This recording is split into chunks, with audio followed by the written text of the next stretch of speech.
అది 1986. ఒక చిన్న ఊరు, అందులో ఒక కుటుంబం. నరసింహాచారి అని ఒక పెద్ద మనిషి, తనకు 3 కూతుళ్ళు, ఒక కొడుకు పెద్దవాడు. అప్పట్లో ఏం ఆచారం ఏం కానో తెలియదు, కానీ చిన్న వయసులోనే ఆడపిల్లలకు పెళ్ళిళ్ళు చేసేవారు. అలా పెద్ద కూతురికి పెళ్లి చేయాల్సిన సమయం వచ్చింది. ఒక మంచి సంబంధం చూశారు. అంతలో అమ్మాయి బావ నేను చేసుకుంటాను, ఎవరికి ఇవ్వద్దని తన ఫ్యామిలీతో అడిగించాడు. అమ్మాయి వాళ్ళ తల్లి వద్దు, అసలే వాళ్ళది గయ్యాల కుటుంబం, అమ్మాయి జీవితం పాడవద్దని ఎంతో చెప్పి చూసింది. ఆ తండ్రి వినకుండా వాళ్ళ బావకి ఇచ్చి చేశాడు. ఎవరి తలరాత ఎలా రాస్తాడో తెలియదు ఆ దేవుడు. మహా పిసినారు ఆ బావ. ఇంటికి సరిగ్గా వంట సామాగ్రి కూడా తెచ్చేవాడు కాదు. ఆ ఆడపిల్లకప్పుడు 13 ఏళ్ళు. అందులోపై టైలరింగ్ నేర్చుకున్నాయి. వాళ్ళ అత్తబావ కష్టాలు పెట్టడం, ఎలా పడితే అలా కొట్టడం స్టార్ట్ చేశారు. అసలు ఆ కాలం నుండి ఈ కాలం వరకు అనుమాన బాధపడని ఇళ్ళలు ఉండదేమని అనిపిస్తుంది ఒక్కోసారి. ఆ బాధ కూడా అనుభవించింది. కొన్నాళ్ళకు ఒక అబ్బాయి పుట్టాడు. పాల పాలు, చిన్న గుడిసె లాంటి ఇల్లు. ఎంత మూర్ఖుడైనా పుట్టిన బిడ్డ దగ్గర కాంప్రమైజ్ అవుతాడు. ఆ తండ్రికి అది కూడా లేదు. పిల్లాడు గుక్కబట్టి ఏడుస్తున్నా కూడా ₹1 ఇచ్చేవాడు కాదు. పెళ్ళాం రాగానే పిల్లల్ని పుట్టించేవాడు ప్రతివాడు మగవాడు కాదు. ఆ భార్యని పిల్లల్ని కంటికి రెప్పలా చూసుకునేవాడు మగాడు.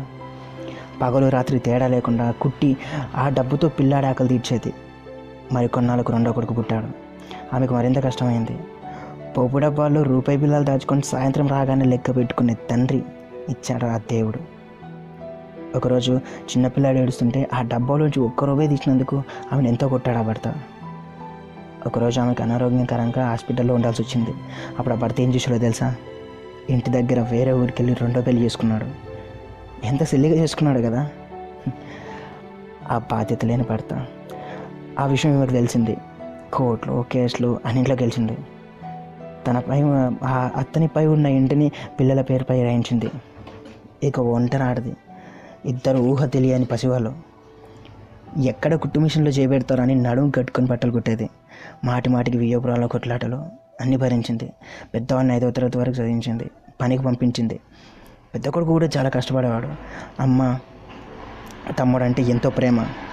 హోటల్లో పనిచేసే అబ్బాయి ఒకరోజు దిగులుగా కూర్చుంటే ఆ హోటల్ యజమాని ఏం సతీష్ అలా ఉన్నావు అని అడిగితే, మా తమ్ముడికి జ్వరం అండి, అమ్మకు కూడా ఆరోగ్యం బాగాలేదు, వాళ్ళకి తిండి లేక 3 డేస్ అవుతుంది అనగానే కొన్ని డబ్బులు టిఫిన్స్ ఇచ్చి పంపించాడు ఆ యజమాని.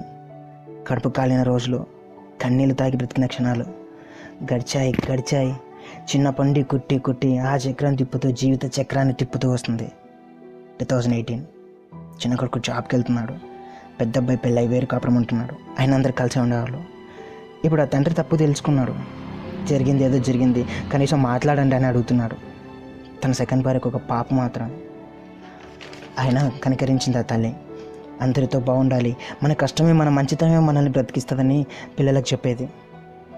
ఆ తల్లి బిడ్డల ఆశలను నెరవేర్చే తల్లి ఇష్టాలకు విలువ ఇచ్చే పిల్లలు. చూడాలి, జీవితం నడుస్తుంది, ఇప్పుడు బాగున్నారు. చూసారుగా ఫ్రెండ్స్, ఇప్పటిదాకా నేను చెప్పింది నా కన్న తల్లి కథ. ఆ చిన్న కొడుకు నేనే. మా అమ్మ పడ్డ కష్టాలకు చెక్ పెట్టేశాను. ఆ బాధ్యత నేను తీసుకున్నాను. మా అమ్మ బాగుండాలి, పిల్లల కోసం జీవితాన్ని త్యాగాలు చేసిన అందరు అమ్మలు బాగుండాలి. అమ్మ, నువ్వు ఉన్న రోజులు మహారాణిలా నేను చూసుకుంటాను అమ్మ. I love you. ఇది పర్సనల్ కథ కాదు, ఒక్కొక్కరి పరిస్థితి. చూసారుగా ఫ్రెండ్స్, ఇది ఎలా ఉందో, ఈ నిజమైన జీవిత కథ ఎలా ఉందో కామెంట్స్లో చెప్పండి. ఇలా కష్టాలు పడే వాళ్ళు కూడా ఉన్నారు కదా చాలామంది, తెలుసుగా. మీ కామెంట్స్ నా అక్షరాలు కోపిరి.